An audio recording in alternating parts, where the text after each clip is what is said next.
столице продолжаются учебно-методические сборы территориальной подсистемы реагирования на чрезвычайные ситуации. Сегодня прошли пожарно-тактические учения в Музее истории и культуры народов Севера имени Ярославского. Продолжит Виталий Абрамов. Пожар музея Ярославского.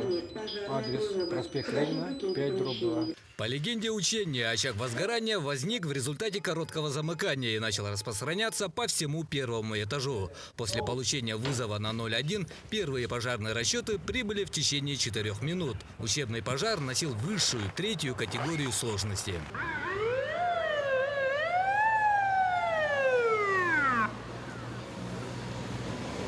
В ходе учения огнеборцы отрабатывали тактику тушения пожаров в музеях с выполнением задач по развертыванию оперативного штаба и определению участков тушения. По результатам учения будет проведен полный разбор с выдачей рекомендаций по усилению противопожарной защиты объекта. На учение привлекли весь якутский гарнизон пожарной охраны. Это более 50 человек личного состава и 18 единиц спецтехники. К учению также подключили оперативные службы города. Огнеборцы провели разведку, в ходе которого условный очаг возгорания был обнаружен и оперативно ликвидирован. Также была отработана схема эвакуации персонала музея и спасения ценных экспонатов. Учение грандиозное с участием боевых машин — это впервые.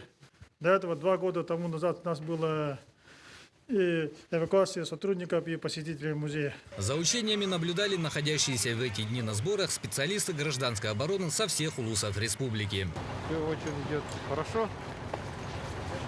Оценивать с нашей стороны на отлично. В итоге все мероприятия были отработаны в полном объеме. Взаимодействующие службы действовали согласно регламенту. Провели все действия по тушению пожара, проведению аварийно-спасательных работ.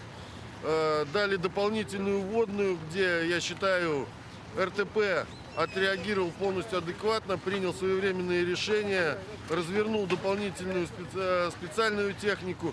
Цель учений, считаю, достигнутой. Кроме того, сегодня же в рамках сборов итоги деятельности за этот год подвели государственные инспекторы пожарного надзора. С начала года на территории республики зафиксировано более 1000 пожаров, в основном в жилом секторе. Но год был насыщенный, непростой, то есть в этом году много было лесных пожаров, очень большая площадь лесных пожаров. Есть вопросы по сложности, по защите населенных пунктов лесных пожаров. А на завтра у якутских спасателей запланировано итоговое пленарное заседание, во время которого обсудят деятельность функциональных и территориальных подсистем и определят задачи на будущий год. Виталий Абрамов, НВК «Саха», Якутия.